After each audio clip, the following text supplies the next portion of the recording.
सत्संगत जी, प्रेम से कहना धन्यकार जी। संतों महापुरुषों कैसे हो? सदगुरु माता जी की कृपा से सभी कुशल मंगल होंगे। सभी सदगुरु के साथ जुड़ के इस भक्ति का आनंद ले रहे हैं, तो ये सदगुरु की अपनी कृपा है। कहते हैं कि बिना गुरु की कृपा के बात नहीं बनती, बिना सदगुरु की कृपा के कोई सत्संग नहीं कर सकता, क्योंकि सत्संगत जिस पे कृपा राम की हुई उस पे कृपा करे सब कोई। कहते हैं जिस पे राम की कृपा होती है उस पे ही कृपा सब करते हैं। तो कृपा करो संतों महापुरुषों, हमारा जीवन आज हम कितने खुश नसीब हैं कि हमारा जीवन सद्गुरु ने हमें दिया। जी तो हम पहले भी रहे थे, लेकिन पहले हमें समझ नहीं थी कि जीवन को कैसे जीना है। ये समझ आज सद्गुरु ने दी है कि इस जीवन को कैसे जीना है, क्योंकि हम संसार में रहते हैं और कहते भी हैं कि माया के बीच में रहते हैं इंसान, तो हर समय हर पर हर क्षण इसका पहरा रहता है। कहते भी हैं कि माया ऐसी सरपणी जगत रही लिपटाए, जो जाकी पूजा करे वही को डस जाए। कि माया की जो पूजा करते हैं ये उन्हीं को डस जाती है, लेकिन जो सद्गुरु की कृपा करते हैं, सद्गुरु की पूजा करते हैं, वो सत्संगत सौभाग्यशाली होते हैं, किस्मत वाले होते हैं।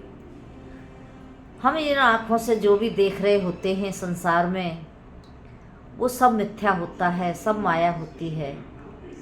लेकिन जो विवेक की आँख से देखा जाता है वो नज़र सद्गुरु देते हैं, और ये प्रभु परमात्मा सत्य तब हमको नज़र आता है जब हमें सद्गुरु ये नज़र बख्शते हैं। कहते हैं एक छोटा बच्चा होता है, उसे ज्ञान नहीं होता कि उसका पिता कौन होता है, लेकिन उसकी माँ होती है, उसे इसका ज्ञान देती है कि ये तेरे पापा हैं, ये तेरे बाबा हैं। इस तरह से ज्ञान देती है, समझाती है, तो बच्चे को समझ आ जाता है कि ये मेरा पिता है और मैं इसका पुत्र हूँ, क्योंकि वो नज़र देने वाली एक माँ होती है, एक इशारा करती है कि ये तेरे पिताजी हैं, तो उस बच्चे को समझ आ जाता है कि ये मेरे पिताजी हैं। लेकिन जब तक माँ उसको ये नहीं समझाती तब तक उसे समझ नहीं आता कि मेरा बाप कौन है, कि मेरा पिताजी कौन है। लेकिन माँ उसको वो नज़र देती है कि ये तेरे पिताजी हैं, तब उस बच्चे को समझ आता है।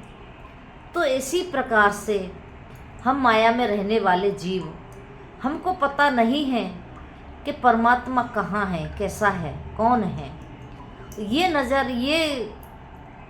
नज़रिया सद्गुरु देते हैं कि ये परमात्मा है, ये निराकार है, इसको अंग संग देख करके इसकी भक्ति करनी है। तो इस नज़र को सद्गुरु बख्शते हैं, तब हमको समझ आता है कि ये निराकार प्रभु परमात्मा है, ये हमारा असली मूल है, क्योंकि आत्मा का मूल परमात्मा है। जब तक इस आत्मा को परमात्मा नहीं मिलता तब तक ये भटकती रहती है। जैसे एक बच्चा बाप के बिना अधूरा है, ऐसे ही ये आत्मा परमात्मा के बिना अधूरी है। जब परमात्मा मिलता है तब इसका लक्ष्य पूरा होता है। तो ये मनुष्य के जन्म में आई है, इसने जन्म लिया है, इस 5 तत्व के शरीर में धारण किया है इस आत्मा ने इस शरीर को, तो इसीलिए किया है कि इस परमात्मा की जानकारी कर सकें। और जानकारी तभी होती है जब हम किसी सत्य पुरुष की शरण में जाते हैं। स्वयं कोई आज तक किसी ने परमात्मा को नहीं जाना और कोई जान भी नहीं सकता, जब परमात्मा को जान लेते हैं तो ये फिर हमारी रक्षा भी करता है, ये हमारी देख रेख भी करता है। ये सारी बातें तभी समझ में आती हैं। देख रेख तो ये पहले भी करता है, जब तक हम नहीं जानते तब भी करता है, लेकिन वही वाली बात है कि जब तक जानते नहीं हैं, जब तक मानते भी नहीं हैं, लेकिन जब जान लेते हैं तब मानते हैं कि वाकई में ये हमारा परमात्मा है, निराकार है, ये हमारे जीवन का पालनहारा है। कहते हैं एक माता पिता ने जन्म दिया, एक ने हमको पाला। तो सासंगत, हमको माता पिता ने जन्म दिया इस संसार में, लेकिन पालना करने वाला ये परमात्मा स्वयं होता है। तो कृपा करो संतों महापुरुषों, ये हम संसार में आए हैं, इसीलिए आए हैं कि इस परमात्मा की जानकारी करके इसकी भक्ति करना। क्योंकि कहने के लिए लोग कह भी देते हैं कि हमारे पास समय नहीं है। समय तो सबके पास होता है, लेकिन उस समय का लाभ उठाना कोई कोई जानता है। समय का लाभ उठाना उसी को कहते हैं जो समय पे अपने काम को कर ले।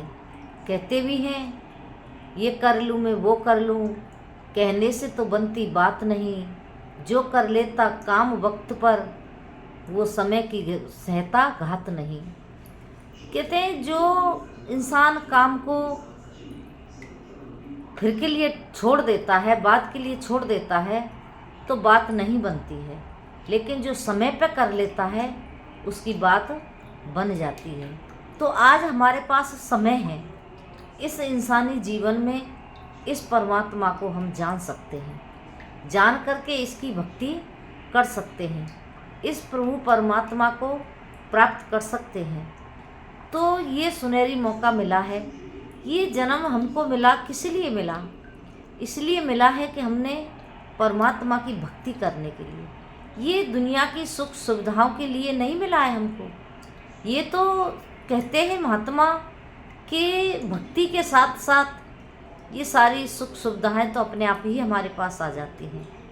ते हम सब्जी लेने जाते हैं, सब्जी वाले थे सब्जी लेते हैं तो मिर्च और धनिया फ्री में डालता है, लेकिन सब्जी में स्वाद जो आता है वो धनिये से या मिर्च से ही आता है। इसी प्रकार से जीवन होता है। जीवन में जो आनंद आता है वो भक्ति से आता है। वो भक्ति करके, भक्ति जब करते रहता है इंसान, तो फिर ये दुनिया के सुख स्वयं ही आ जाते हैं, तो फिर जीने का आनंद आता है। तो इसी प्रकार से संत होते हैं, इस परमात्मा की भक्ति करते हुए संसार के सारे सुख भोगते हुए भक्ति करते चले जाते हैं। तो हमने भी अपने जीवन को इस सद्गुरु के साथ जोड़ करके भक्ति करनी है। तो सबसे पहला कर्म यही करें हम कि पहले हम किसी सत्य पुरुष की शरण में जाएं, जो इस सत्य परमात्मा को तत्व से जानता हो। तो ये तत्व से जानने वाला जो संत होते हैं तो हमारी आत्मा का रिश्ता भी इस तत्व से जोड़ देते हैं, इस सत्य से जोड़ देते हैं। सुनने के लिए तो हम बहुत कुछ सुनते हैं, भागवत सुनते हैं, कथा सुनते हैं, उनमें बातें सब बताई जाती हैं, लेकिन वो सब बीती हुई बातें बताई जाती हैं जो हो चुका होता है। लेकिन सद्गुरु वो बताता है जो आने वाला समय है, कि तुझे आने वाले समय में अपने जीवन की मुक्ति करनी है, इस परमात्मा को प्राप्त करना है, अपनी आत्मा का कल्याण करना है। ये हमारे आने वाले समय की बातें हैं। तो हमने इस परमात्मा को अंग संग देख करके भक्ति करनी है, तभी हमारी जीवन का लक्ष्य पूरा होगा। मनुष्य जन्म का लक्ष्य यही है कि मानुष जन्म होत न बारंबार, कि मानुष का जो जन्म है ये बार बार नहीं मिलता, एक बार मिलता है। अब कि अगर बाजी चूक गया तो फिर 84 में जाना पड़ता है।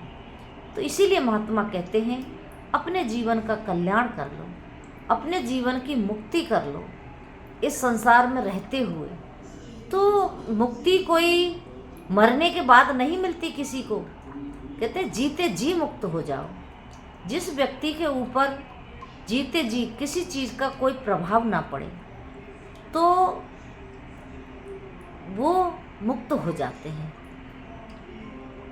बाबा अवतार सिंह जी महाराज की महात्मा बातें बताते हैं कि जब वो बाबा बूटा सिंह जी से ज्ञान लेकर के सत्संग के साथ जुड़े तो वो उस तरह से जुड़े, पूरी तरह समर्पित हो गए।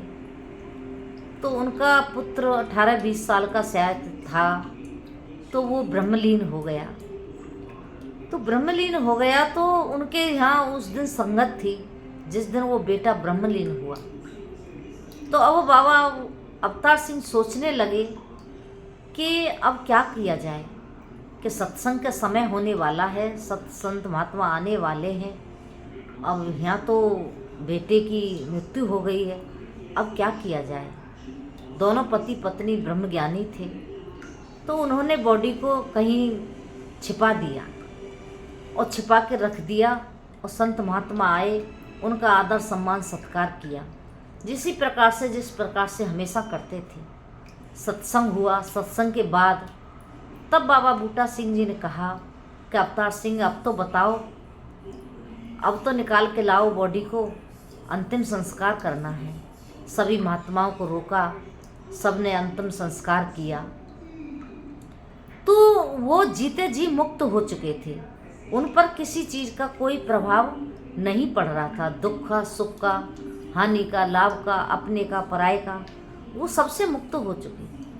तो इसको मुक्ति कहते हैं, जीते जी मुक्त हो जाना। तो हमारे जीवन पर किसी चीज़ का कोई प्रभाव ना पड़े तो सत्संगत हमारे जीवन का कल्याण हो जाता है।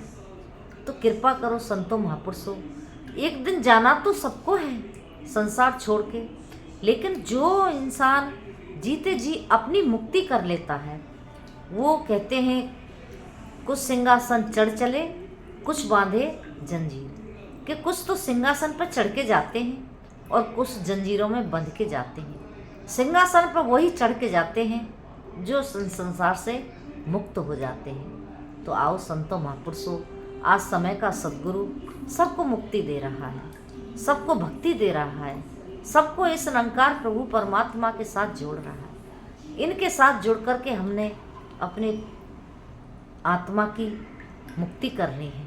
तो दातार कृपा करे, रहमत करे कि हम सभी सेवा सुमरन सत्संग करते रहें और सद्गुरु के चरणों में हमेशा जुड़े रहें।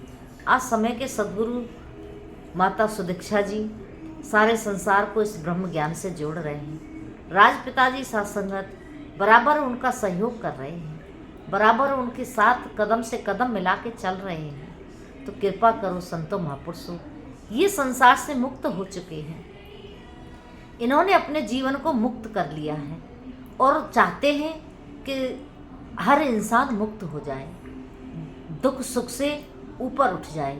तो कृपा करो संतों महापुरुषों, हमारा भी जीवन इस तरह से बन जाए जैसे सद्गुरु चाहते हैं। सद्गुरु यही चाहते हैं कि आओ रब के दर्शन कर लो, संदेशा इंसानों कि रब के दर्शन करो और इसकी भक्ति करो, अपनी आत्मा का कल्याण करो, इस संसार से मुक्त हो जाओ।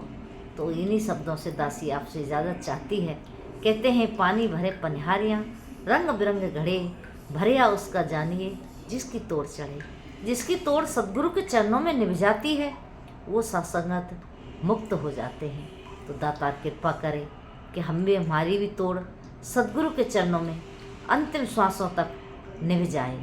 ऐसी अरदास प्रार्थना आपके लिए, अपने लिए, सबके लिए करते हैं कि सबका भला करो भगवान, सबका सद्विद हो कल्याण।